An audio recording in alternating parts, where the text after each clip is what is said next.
दोस्तों कुछ बड़ी खबरें हैं जिससे आपको रूबरू करवा दूं। हाइलाइट्स ये हैं कि हमास की अल-कस्साम ब्रिगेड ने एक साथ 50 इजरायली फौजियों को निशाना बनाने का दावा किया है और हिजबुल्लाह के सेक्रेटरी जनरल नईम कासिम ने भी एक स्पीच दी है जुमेरात की। उसमें क्या कुछ कहा है बताते हैं, शुरुआत करते हैं। सबसे पहले तो Al Jazeera Palestine, Al Jazeera की जो फ़लस्तीनी शाखा है उसका ये ट्वीट है और ये बताता है, ये रात ही रात आया है जिस वक्त इंडिया में 3 बज रहे थे उस वक्त, कि अल-कस्साम ब्रिगेड ने कहा है कि हमने एक पैदल फौज को निशाना बनाया है जिसमें 50 इजरायली फौजी शामिल थे। हमने एक TV guided anti personal bomb से जो इन लोगों को निशाना बनाया है वो उस इलाके का नाम अल-फलाह मस्जिद के आसपास का इलाका है। ये तल अल हवा में आता है, साउथ ऑफ गजा सिटी में।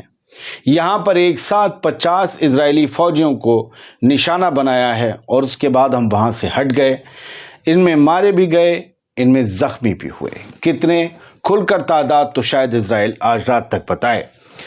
हिजबुल्लाह के जो सेक्रेटरी जनरल हैं, हसन नसरल्लाह के बाद बने हैं, नईम कासिम, उन्होंने सीरिया के मामले पर कहा है कि हम बशर अल असद की हुकूमत के साथ खड़े हैं और जितनी भी तिफरकेबाजी है ये फैलाई गई है, ये बशर अल असद के ख़िलाफ़ लोगों को खड़ा किया गया है ताकि अपने मकासद को हल किया जा सके।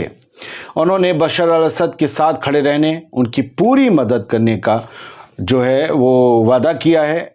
इरना की भी खबर कहती है, हिजबुल्लाह चीफ ने कहा है इजराइल ने 60 बार सीज़ फायर की खिलाफ वर्जी की है।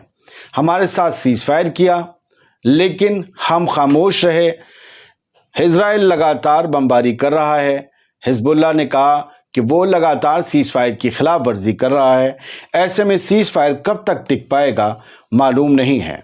उधर सीरिया के मसले पर अगर फिर से आएँ तो यूएस के स्टेट डिपार्टमेंट का एक बड़ा बयान सामने आया है।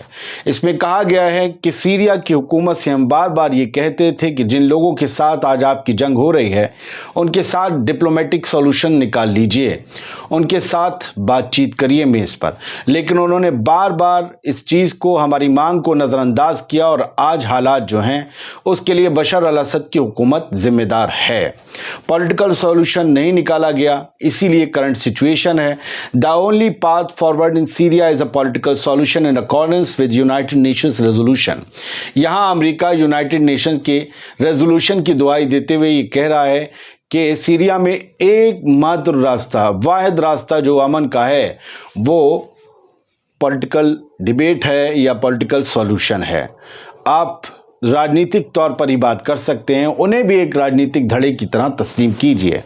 We call on Iran to halt his destable, और यहाँ पर अमेरिका ईरान को इल्ज़ाम देते हुए कहता है कि जो आप सीरिया में और पूरे रीजन में, पूरे मिडिल ईस्ट में जो डीस्टेबलाइज करने की अपनी साजिश चल रहे हैं, ईरान से कहा अमेरिका ने, उसे ख़त्म कर दीजिए, अपनी चालों को बंद कर दीजिए। अमेरिका का ये कहना है कि सीरिया को डीस्टेबलाइज करने में ईरान का बड़ा हाथ है। ये इल्ज़ाम अमेरिका का है। हाँ, मैं अगर यूएन वाली बात पर आऊँ तो इसी यूएन से जब जब गज़ा में जेनोसाइड रोकने के लिए या वॉर रोकने के लिए वोट पड़े तब तब अमेरिका ने लगभग 5 बार पिछले साल से अब तक वीटो कर दिया है। वही अमेरिका जब यूएन की दुहाई देता है तो अच्छा लगता है, ऐसा पता चलता है कि वो यूएन को मानता है। हिजबुल्लाह ने एक नया वीडियो जारी करके ये दिखाया है, पहले उसमें हसन नसरल्लाह की भी तस्वीरें थीं और आपके चीफ नईम कासिम के भी हैं, और इसमें लिखा है for Al Quds and we have return with victory, कि हम, ये वीडियो अल कुद्स के लिए जारी किया गया, यानी यूँ समझिए फ़लस्तीनियों के लिए, और कहा कि हम जीत के साथ वापस लौटेंगे। कुद्स से, अल-अक्सा से कहा है या कुद्स वालों से कहा है कि हम फतह ज़रूर हासिल करेंगे।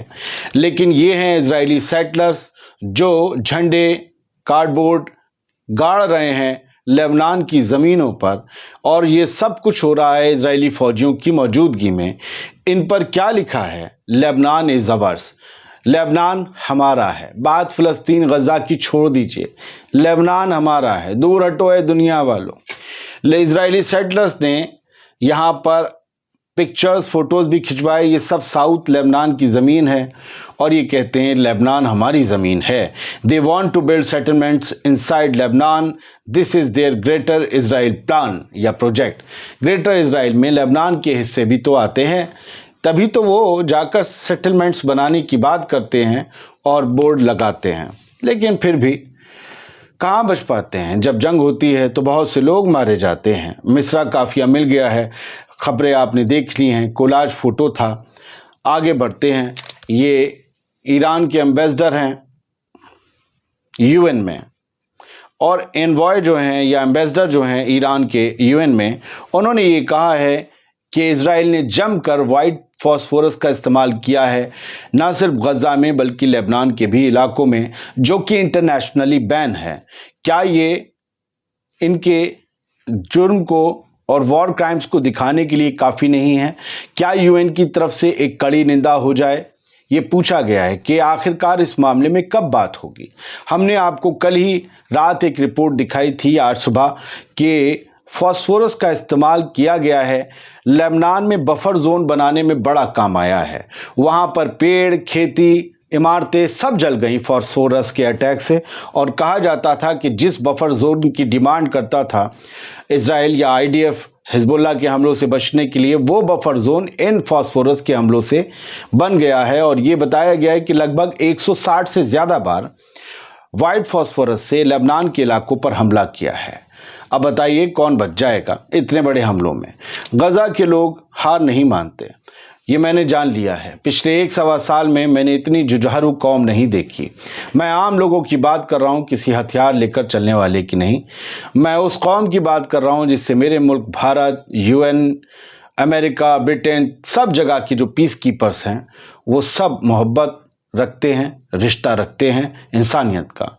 ये उनकी तस्वीरें हैं। इन्होंने, ये एक कलाकार हैं गज़ा के, और इन्होंने क्या किया है, इनका नाम है वाजदी अबू शनार।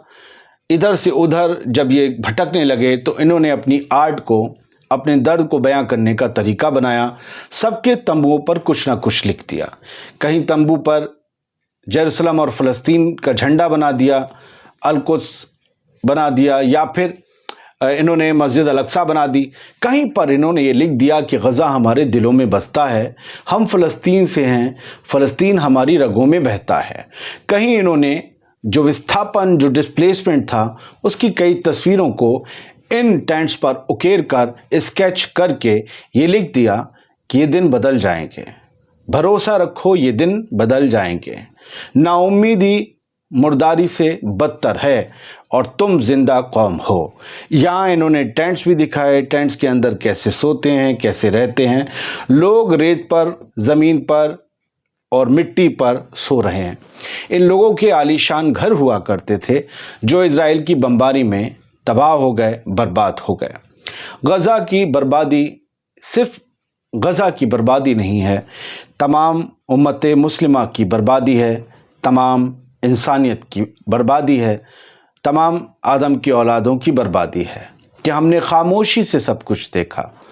हम आवाज़ तो उठा ही सकते थे, अपने अपने ज़रियों से ये कह तो सकते थे, एक लोकतांत्रिक तरीके से, एक डेमोक्रेटिक तरीके से, कि भाई ये बंद होना चाहिए। जब बात हज़ारों से होकर, लाखों और लाखों से होकर करोड़ों तक पहुंचती तो शायद कुछ जल्दी होता। जब लोग करोड़ों की तादाद में सड़कों पर आते तो दुनिया के हुक्मरानों पर प्रेशर पड़ता, मगर ऐसा हो ना सका। फिर भी गज़ा के लोग, ये आम लोग जिंदा हैं और जिंदा रहेंगे। गज़ा फिर से जिंदाबाद होगा। बहुत बहुत शुक्रिया।